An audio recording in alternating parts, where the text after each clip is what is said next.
Olá, seja muito bem-vindo, seja muito bem-vinda ao Viver e Empreender Podcast. Eu sou Estela Jordi e hoje eu recebo o Thiago Stefano, ele que é CEO da Phoenix Systems, uma empresa de tecnologia e promoção aqui da Grande São Paulo, e também CEO do Instituto Phoenix Systems. Thiago, obrigada pela sua presença aqui no nosso programa, um prazer enorme te receber.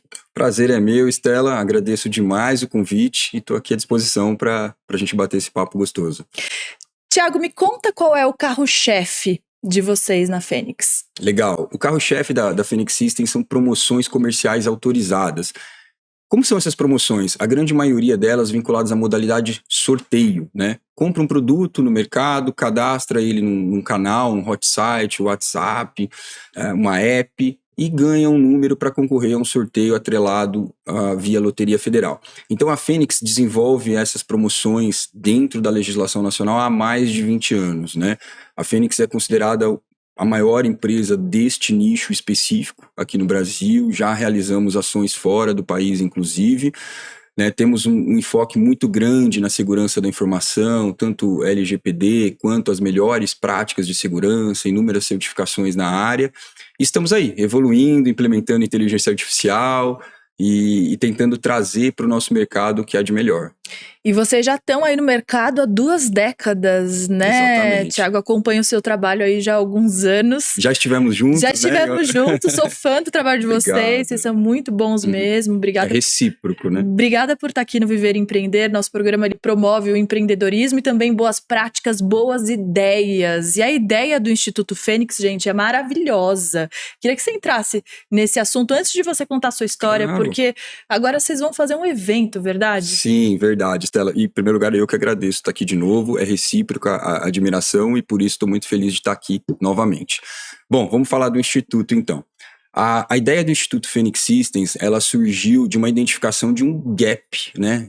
Que a gente fala de economia exponencial. Que gap é esse? Tá vindo, né? A gente está no hype da inteligência artificial, então tá vindo uma revolução tecnológica pela frente que promete mudar toda a nossa metodologia de trabalho, processos, relações, etc. Né? Então, a partir ali de novembro de 2022, quando a IA generativa surgiu fortemente para o grande público com o ChatGPT, todo mundo identificou aquilo como uma ferramenta de trabalho que ela irá ou complementar o profissional ou, de alguma forma, substituí-lo.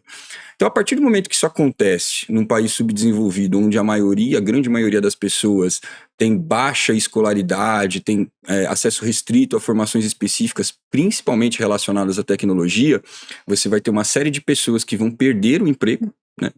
E você vai ter uma geração nova de tipos novos de empregos ligados à inteligência artificial. Só que essas pessoas elas não estão devidamente formadas ou adequadas para atenderem essas novas vagas. Então aí é o gap, né? Então esse é o primeiro olhar do Instituto. As pessoas que vão perder o emprego para a ferramenta, então assim, caixas, caminhoneiros, garçons, é uma série de atividades que existe essa potencialidade. Até o Goldman Sachs divulgou um artigo, né, falando que 44% dos trabalhos atuais hoje podem ser automatizados. Uau, é muita coisa, é uma fatia gigante aí. É muita coisa. Claro que isso vai levar um tempo ainda, né? Mas a partir desse princípio ou dessa premissa, entende-se que 44% das pessoas têm a chance ou têm a possibilidade de perder seu emprego por um processo de automação e inteligência artificial. A partir disso, né, você tem que olhar para essas pessoas e entender como você pode formá-las e readequá-las para um novo contexto de empregabilidade, ou seja, um contexto mais tecnológico. Por quê? Porque a inteligência artificial, da mesma forma que ela vai tirar empregos com uma mão, ela vai dar muitos outros com a outra. Só que o tipo desses empregos são muito diferentes, né? Não é um emprego de caixa, não é um emprego de caminhoneiro, não é um emprego de garçom. São empregos vinculados à tecnologia. Então o Instituto entra nessa primeira parte, formando essas pessoas para uma nova condição de empregabilidade e também, num segundo momento, ou paralelamente aí, ele vai ajudar as pessoas que hoje têm um emprego, que não vão perder o emprego diretamente para uma tecnologia, mas precisam aprender essa tecnologia para incorporar ela no seu dia a dia de trabalho, né? Então essas pessoas, elas correm o risco de perder o emprego não para uma máquina, mas para uma pessoa que saiba usar a máquina. Por isso ela precisa aprender. Então esses são os ideais do Instituto, entrar nessas duas frentes e realmente ajudar com que as pessoas se mantenham trabalhando. Afinal de contas, a geração de empregos ou a manutenção de empregos é o motor de qualquer economia no mundo. Sem dúvida. Então é imprescindível que essas pessoas estejam abertas a aprender, abertas Sim. para o novo, né? Porque muita gente tem medo aí da inteligência artificial, né? Tem muita gente pessimista em relação ao futuro. Sim, sim. É muito interessante esse processo de otimismo e pessimismo em relação a qualquer evolução tecnológica, né? Isso aconteceu lá atrás, por exemplo, quando chegou a eletricidade. Então, existiam pessoas que trabalhavam com lampiões, enfim, existiam até publicidades negativas em relação à chegada da eletricidade. E, poxa vida, quem é que vive sem eletricidade hoje em dia? Aconteceu isso com os carros, né? Então, na época dos cavalos ali, existiam pessoas que defendiam a manutenção dos cavalos, que eles eram até então mais rápidos do que os carros, né? Poderiam ser um amigo do homem e o carro não. Então, todo o processo de evolução tecnológica, ele tem o lado pessimista e o lado otimista. Historicamente, nem um lado de forma extremada, nem o outro de forma extremada acontece. É o meio termo que vai acontecer. Mas acontece o meio termo a partir do momento que você cuida desse processo de alguma forma. E com a inteligência artificial não vai ser diferente. Então a gente precisa entender o que está acontecendo, a inteligência artificial vai precisar ser regulada e a gente vai ter que cuidar dela. Só que ela tende a ser a maior evolução tecnológica que a gente já passou, né? Então, eu falo que a humanidade ela tem 3 grandes momentos, né? O primeiro momento agrícola, o segundo momento industrial e o terceiro momento tecnológico. Dentro do momento tecnológico, a gente tem algumas ondas. A gente tem a internet, que mudou muita coisa, a gente tem as redes sociais, que trouxe muita coisa nova também, e agora a gente tem a inteligência artificial, né? Que a gente não chama mais de onda, a gente chama de tsunami, porque ela vem realmente para mudar tudo. Então, que ela vai ser boa demais, tem gente que defende, ela vai trazer mais humanidade, mais tempo pra gente. Não acho que seja nessa linha. Não necessariamente, depende de como ela for usada. Exatamente. Mas também ela não vai ser uma tecnologia que vai nos jogar numa condição catastrófica, como muita gente defende. Por exemplo, 44% dos empregos podem ser perdidos, mas muitos empregos vão ser gerados. Então a gente precisa cuidar desse processo como um todo, né? Ela não é uma vilã desde que a gente a use com responsabilidade, com inclusão, com transparência, com uma regulação adequada. Sim. E, Tiago, quantas pessoas trabalham hoje no Instituto e quem vai poder participar dessas aulas? A gente pode dizer que é uma escola? A gente pode dizer que é uma escola. Eu não gosto muito do termo escola porque eu venho criticando muito a educação tradicional. Sou professor também de formação e acho que assim, no Brasil, né, a educação formal ela ainda é muito retrógrada. Ela teve a oportunidade de evoluir no momento ali que começou a internet, surgiram os buscadores, onde a gente precisava sair daquele momento de decoreba, de gabaritação e de falta de estímulo à criatividade, né? E agora a gente vive um outro momento que ela precisa evoluir, né? Porque as pessoas que a gente forma hoje, a gente precisa vincular muito elas a questões emocionais, questões de liderança, imaginação, criatividade, expressão vocabular, repertório, que são skills que serão necessários para lidar com a inteligência artificial. As pessoas vão precisar ser multidisciplinares, né? E não mais aquelas pessoas que leem um livro e decoram o conteúdo para poder responder uma prova específica sobre... O técnico, né? A pessoa técnica que não tem nenhuma soft skill, né? Exatamente. Então isso já não faz mais sentido há algum tempo, né? Então isso deveria ter sido mudado. Algumas escolas tentaram, mas a gente ainda não conseguiu um processo completo. Tudo no Brasil é muito lento, né? E agora a gente tem a oportunidade de fazer isso. Então eu não considero o Instituto uma escola, mas um centro de formação específico para tecnologias avançadas, onde a pessoa não vai passar um ano inteiro lá estudando para que ela receba um conhecimento necessário para embarcar numa nova atividade profissional. E sim, serão cursos rápidos de 4 noites, onde vai ser introduzido de uma forma muito específica o conteúdo daquele curso, e a ideia é que aquilo já dê uma substância, uma potencialidade para que a pessoa ou mantenha a sua empregabilidade ou busque uma nova colocação no mercado. E respondendo à segunda pergunta, o foco do Instituto são pessoas de baixa renda, são pessoas que vão ter dificuldade em comprar ou adquirir ou enfim, pagar por esse tipo de formação, né? Então, o Instituto está priorizando essas pessoas, que na verdade, o maior público dentro de um país como o Brasil hoje. Muito bom. E agora vocês vão fazer um evento, Sim. agora em agosto, verdade? Quero saber como vai funcionar, quem pode participar, se ainda dá para participar. Bom, Estela, obrigado por tocar nesse assunto. E desde já agradeço o convite que você vai estar lá também, fiquei muito feliz. Olha que legal, que privilégio, gente, estou muito feliz. Que bacana. O evento teve as inscrições encerradas há 3 dias atrás, ele está completamente lotado, casa cheia, em processo de fila de espera, a procura foi imensa, porque é um evento gratuito, a gente vai ter a apresentação da Cris Paiva, que está fazendo um sucesso danado. Maravilhosa, adoro, ela é muito inspiradora. Verdade, aceitou nosso convite, assim, de bate-pronto. Nós vamos ter palestras sobre inteligência artificial, então a gente vai ter a Paola Felizardo, que vai trazer algumas tecnologias de IA que estão sendo usadas na indústria de alimentos, então vai ser bem bacana. Eu vou estar palestrando sobre IA e o futuro dos empregos, no futuro das profissões. A gente vai ter sorteio de prêmios, a gente vai mostrar quais serão os cursos do Instituto, a gente vai apresentar uma IA desenvolvida por nós lá no palco, vai ter coquetel, enfim, tudo gratuito para quem se inscreveu. A gente está cuidando do evento nos detalhes, para que ele seja realmente inesquecível e marcante, porque é um evento de inauguração do Instituto Phoenix Systems. E assim, já recebemos outros convites para dar sequência nesses eventos, Uau. né? Na última semana, um diretor da FATEC nos convidou para usar o auditório da FATEC, fazer um segundo evento ali de palestras, aí já junto com os professores da FATEC. Então, nos próximos dias a gente deve divulgar em uma nova programação de eventos também. Vai ser um evento histórico, posso dizer isso? Espero que sim, marcante, impactante, épico. O Viver e Empreender vai estar lá, a gente vai fazer uma matéria especial aqui para o nosso programa, por isso que eu estou muito feliz com o convite de verdade, fazer parte disso. Empregabilidade é um dos grandes temas aqui do nosso programa.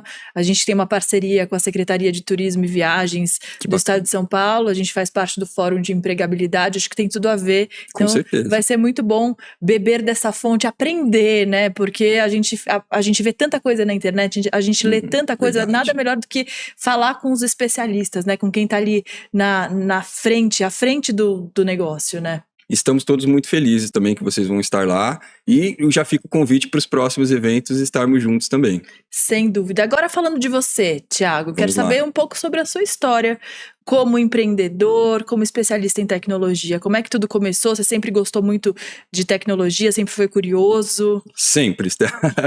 A tecnologia me acompanha assim desde o final da infância e início da adolescência. Então eu atuei em várias áreas dentro da tecnologia, área de infraestrutura, de segurança da informação, desenvolvimento de software, e assim, isso desde muito cedo. Então, com 12 anos eu já programava, aí fiz um colégio técnico de informática industrial ali, que meu sonho naquele momento era embarcar na robótica, né? Então eu entendia, já tinha ali uma expectativa de inteligência artificial, queria criar robôs, né? Então eu fiz um curso de informática industrial, aprendi muita coisa de eletrônica, até de mecânica mesmo, e já desenvolvimento de software para máquinas naquele momento, então linguagens de baixo nível, Assembler, por exemplo. E aí eu fui dando sequência nessa carreira de tecnologia mesmo. Fiz formação Microsoft, depois fiz graduações na área de tecnologia, pós-graduações na área de gestão de tecnologia. E em determinado momento, assim, o empreendedorismo me bateu a porta muito cedo. Eu iniciei o empreendedorismo com lojas virtuais. Eu trabalhava como consultor de tecnologia e, paralelamente, eu criei uma primeira loja virtual junto com um sócio. E foi aí, nesse momento, que eu comecei a me apaixonar por marketing também. Olha só. Pois é, ainda... Casou as duas coisas. Casou as duas coisas. Era mais ou menos ali o ano de 2002. Era o momento que a gente tinha a bolha do comércio eletrônico, todo mundo fechando as primeiras lojas virtuais, porque vieram dentro de um modelo de negócio que não deu certo, né? Depois gerar tudo mato, a gente pode dizer. Exatamente, exatamente. E aí a gente, naquele momento onde estava todo mundo fechando, a gente estava abrindo uma loja virtual já dentro de um outro conceito. deu super certo, eu me apaixonei por marketing ali na questão de como fazer anúncio, de como divulgar isso, de como entender o que o público quer, né? E aí eu comecei a associar as duas coisas, até que 1 ano depois das lojas virtuais, eu estava dentro de uma agência de marketing para fazer um trabalho de banco de dados, e aí eu descobri esse nicho que eu trabalho hoje e falei, poxa vida. De promoção. De promoção. Não tem, ou as empresas de tecnologia que estavam atuando naquele momento eram muito precárias, assim, muito amadoras, né? Eu falei, poxa... Pouco profissionais. Porque é um nicho muito específico mesmo. Novo. Pouco conhecido, né? Que depende de uma legislação governamental para atuar, e pouca gente até conhece esse nicho. E aí naquele momento eu me interessei e falei, poxa, eu posso, né? Sou de tecnologia, já conheço um pouco de marketing por causa da minha experiência com as lojas virtuais, eu posso fazer isso.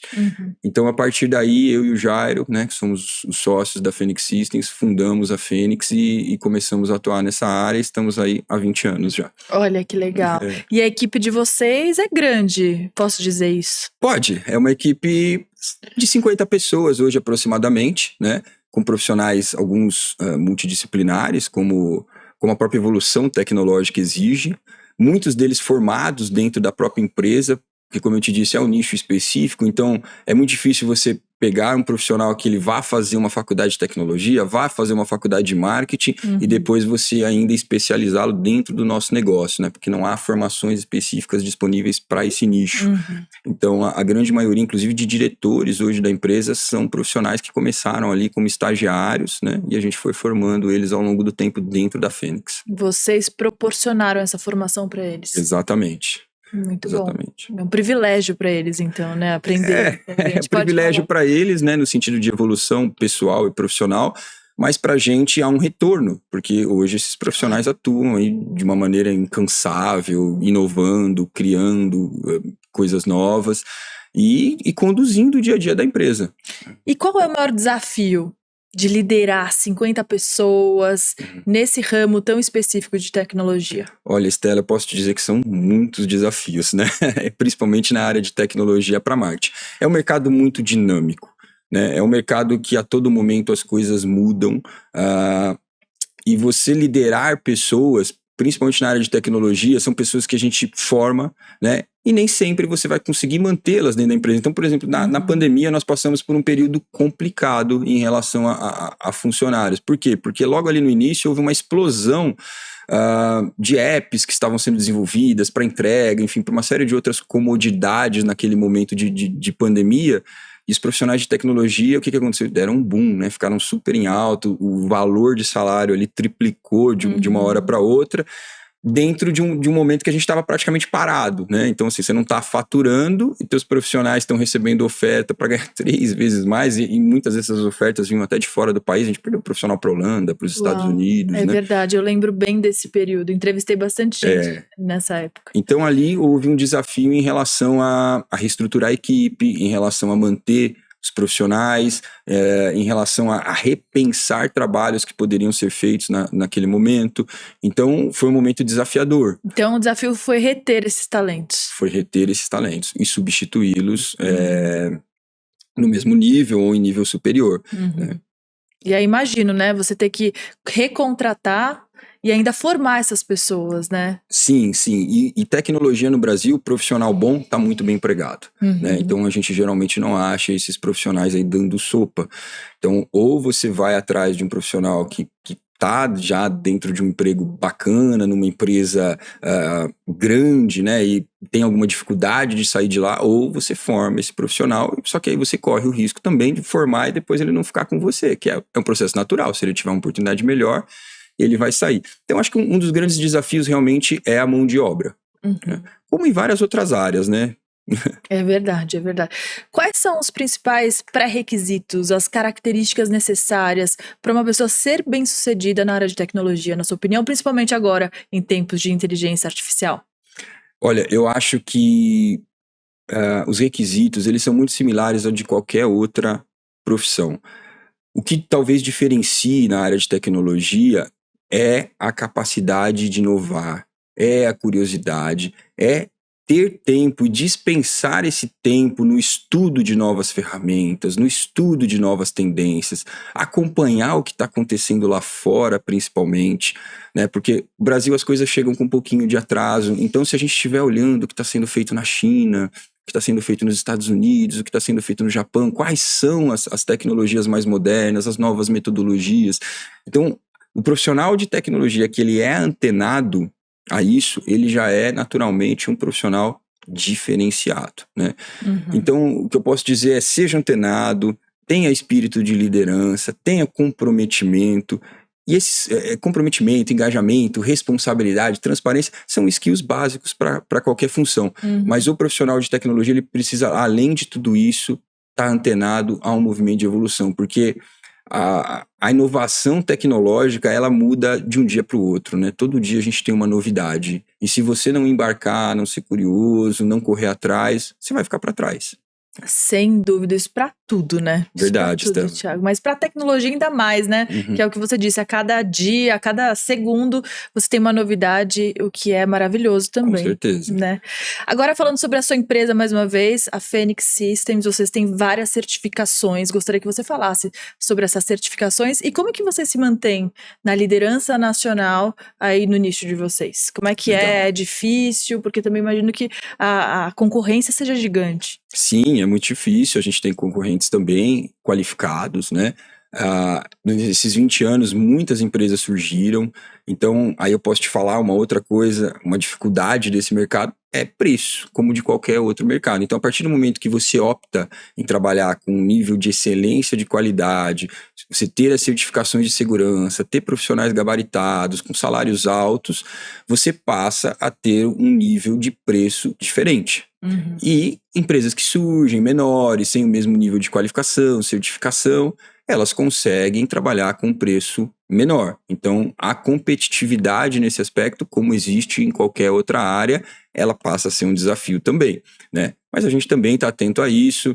E assim, as certificações, a principal certificação que a gente tem, que eu considero, é a PCI DSS, que é uma certificação para empresas de pagamento. É uma certificação que remete a nossa empresa a ter mais de 250 controles de segurança da informação, inclusive todos os controles. Tudo isso? Tudo isso.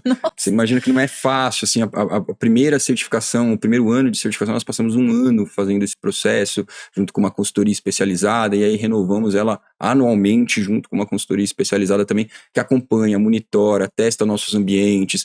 Então, isso dá tranquilidade para o cliente quando contrata a Phoenix, de opa, a Phoenix vai cuidar dos meus dados. Né? Tem o respaldo. Exatamente, tem um respaldo. Afinal de contas, dados hoje são o novo petróleo. É verdade. Né? Da mesma forma que a eletricidade é a inteligência artificial agora.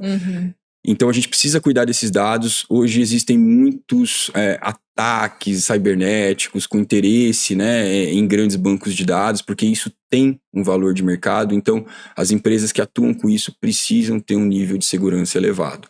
Tá? E esse é um diferencial da Phoenix. Afinal, não é um campo sem lei, né? A gente Não. tem que se atentar muito a isso. As empresas precisam estar muito atentas a isso.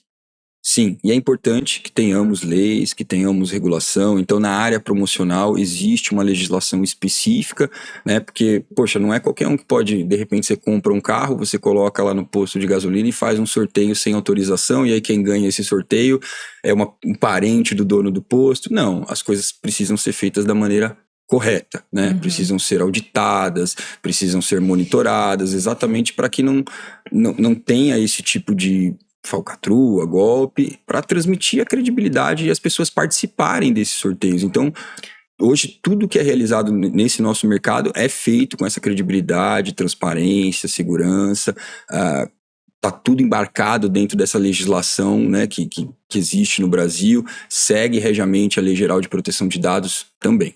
Muito legal você tocar nesse assunto. Pessoalmente, eu desconfio muito de algumas promoções. Eu nem faça isso. Comece a participar. Olha que legal. É bom saber que existem profissionais e empresas, né, preocupadas com isso. Sim, todas as nossas ações promocionais existem essas regras internas ou esses requisitos de segurança que eu citei para você, os 250, as melhores práticas de segurança da informação. E existe todo um ecossistema vinculado ao processo em si da promoção. Então, toda promoção tem uma empresa de auditoria, que está ali checando o nosso trabalho e o trabalho de todos os envolvidos para garantir que todos os ganhadores sejam ganhadores de fato, né? Que eles provenham do fator sorte e não de qualquer tipo de manipulação. Existem assessorias jurídicas especializadas nesse meio promocional que autorizam essas promoções, que redigem os regulamentos, né, que fazem com que a coisa seja realmente estritamente legal, que ela tenha credibilidade e confidencialidade. Então, essas promoções, toda vez que você vê uma promoção que tem um certificado de autorização lá com um número embaixo, significa que esse ecossistema está funcionando e está atuante nessa promoção. Então, pode participar de maneira tranquila, viu, Stella? Aí, fica a dica. Fica a dica e boa sorte para você, porque olha, tem prêmios, a gente acabou de fazer uma promoção de um cliente grande, que foi a maior premiação da história promocional brasileira, 8 milhões de reais em prêmios. Uau! Então, assim, dá para mudar a vida de alguém com isso, né? Sem dúvida. Quem são os clientes de vocês atualmente? Sem citar nomes, mas falando dos nichos das empresas. A gente atua nos mais diversos nichos, assim, desde o mercado de consumo, alimentos, automobilísticas, mercado financeiro, TVs. Então, a gente realiza trabalho para todos os mercados. Nós começamos muito fortes no mercado financeiro, porque há 20 anos atrás, os bancos e as operadoras de cartão de crédito eram quem mais realizavam ações promocionais no Brasil, né? Então, a gente começou lá dentro e isso nos deu muito potencial de segurança, porque desde cedo a gente precisava atender às regras bancárias e desse mercado, né? Mas aí, logo no começo, a gente foi abrindo e a gente foi entrando nas TVs, a gente foi entrando no mercado de consumo e hoje a gente atua para as maiores empresas do mundo. Muito legal. E quando você começou lá, 20 anos com seu sócio, você imaginava, você já projetava tudo isso? Você imaginava que você chegaria onde você chegou? Não, Stella. Eu era muito novo, né? Tudo bem que eu ansiava por muita coisa, eu sempre corri atrás, sempre me esforcei muito, mas ali no momento que a gente começou era um momento de conhecimento desse mercado, era um momento de entendimento de como as coisas funcionavam, eu sequer tinha dimensão desse potencial todo, então eu fui adquirindo isso ao longo do processo e não de forma prévia. Ali naquele momento a gente queria criar uma empresa, né?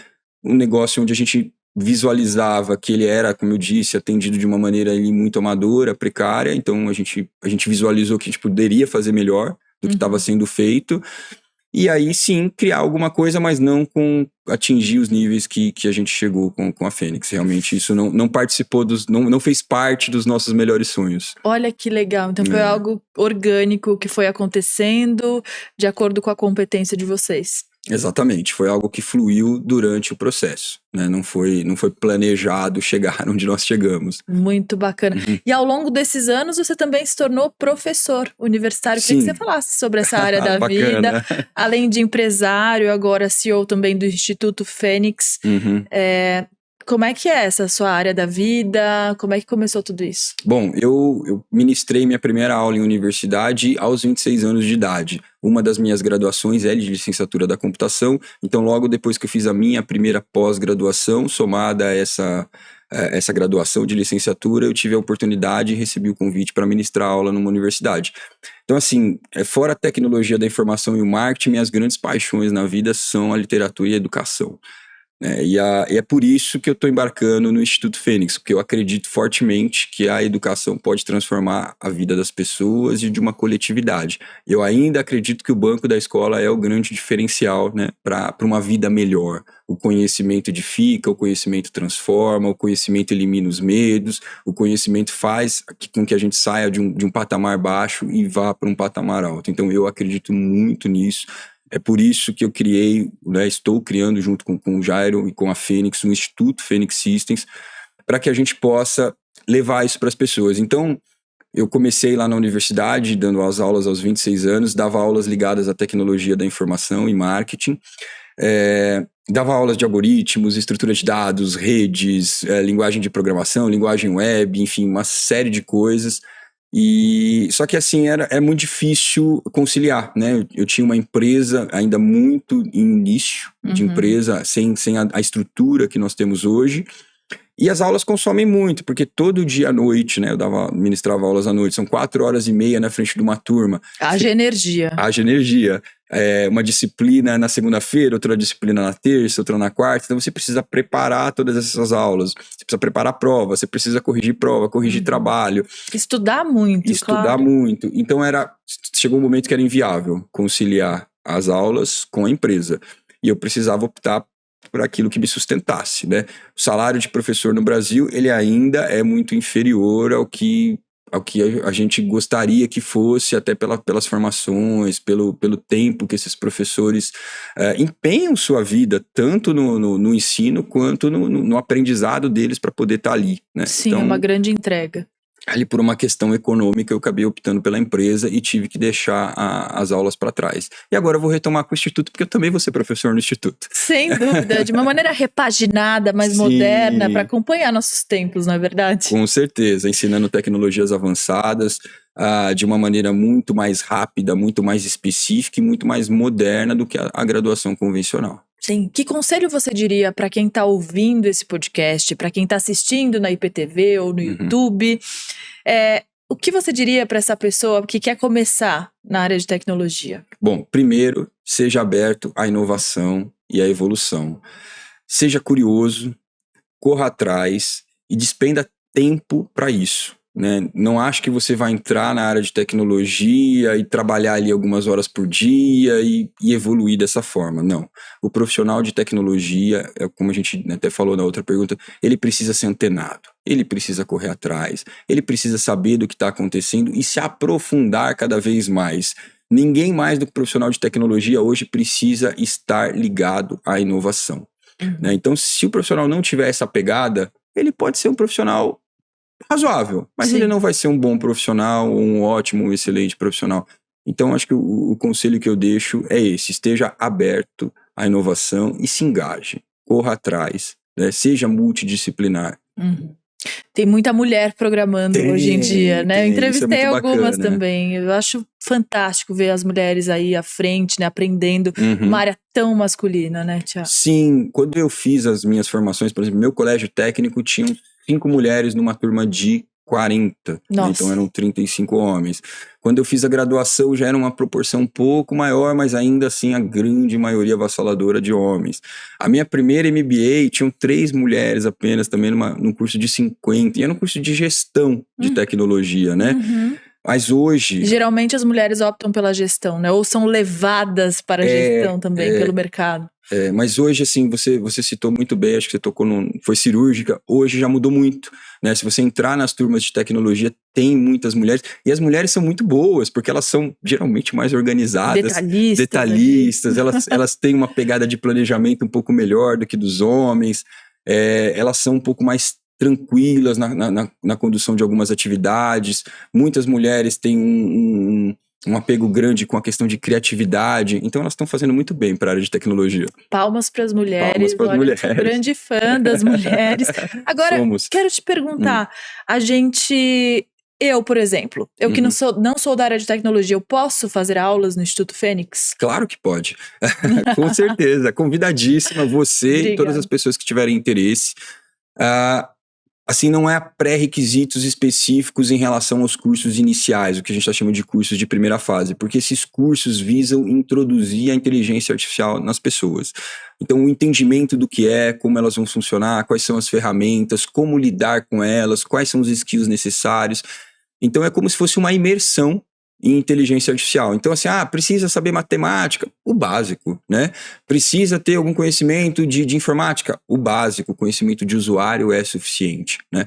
Nessa primeira fase de cursos, que são cursos imersivos dentro da inteligência artificial. Aí, talvez numa segunda, numa terceira fase, a gente vai ter, sim, requisitos mais específicos para cada curso, tá? Onde a gente vai estar aprofundando um pouco mais o conhecimento de cada aluno. Muito bacana. Qual a principal mensagem você quer deixar hoje nesse podcast que você acha importante para as pessoas que estão ouvindo, para quem se interessa por tecnologia? Legal. Acho que a minha mensagem de hoje está muito vinculada com esse momento de evolução tecnológica. Primeiro dizer assim, não tenham medo, né? Já passamos por isso por outras evoluções tecnológicas. A IA é realmente talvez a ferramenta mais poderosa que nós, seres humanos, já criamos, né? Ela tem um potencial que a gente hoje, nem os maiores especialistas conseguem mensurar onde ela vai chegar, mas não tenham medo, porque nós vamos dominá-la, nós vamos entendê-la, nós vamos compreendê-la, né, e vamos aplicá-la da melhor forma possível. E as pessoas que estão aí com receio de perder o emprego, o que é natural também num momento como esse, essas pessoas elas vão ter oportunidade, né, de se realocar, se abastecendo de novos conhecimentos e saindo da caixa que elas estão hoje, né, de um contexto limitado ali do que elas fazem, de um trabalho operacional, para um outro contexto mais moderno, onde elas possam aprender novas ferramentas. Então, a mensagem para essas pessoas é: fiquem tranquilas, mas, mesmo tranquilas, se mantenham atentas, curiosas, procurem informações, como a gente vai prover lá no Instituto também. Provavelmente vão haver outras, né? Mas só não deixem de correr atrás, né? Estejam atentas, mergulhem nesse mercado que tudo vai dar certo. Que bom que existem profissionais, empresários dispostos a espalhar todo esse conhecimento, né, jogar luz sobre essas pessoas que precisam mesmo aprender e que querem aprender, né, Thiago? Sim, com certeza. E a gente espera do fundo do coração, Estela, que o nosso projeto seja um sucesso, mas que ele seja um sucesso também e inspirar outros projetos similares, porque nós sabemos que sozinhos nós não é uma andorinha que vai fazer o verão, né? Mas se ele inspirar outros projetos similares, a gente vai conseguir ajudar muita gente nesse Brasil afora. Então deixa pra gente as redes sociais, por favor. Ah, legal, Estela. Bom, vamos lá, pessoal. O @ do Instituto é instituto.fenixsystems. O site institutofenixsystems.com.br. E da Fênix, www.fenixsystems.com.br. Tá feito convite, então muito obrigada pela sua participação aqui no Viver Empreender TV. Dia 2 a gente tá junto, verdade? Verdade, Estela. Eu que agradeço mais uma vez estar aqui contigo. Foi uma honra e um prazer. Igualmente, obrigada. Obrigado você. Thiago Stefano é o nome dele, ele que é o CEO da Fenix Systems, uma empresa de tecnologia e promoção aqui da Grande São Paulo e também agora do Instituto Fenix Systems. O Viver Empreender Podcast fica por aqui. Muito obrigada pela sua companhia e até a próxima. Tchau!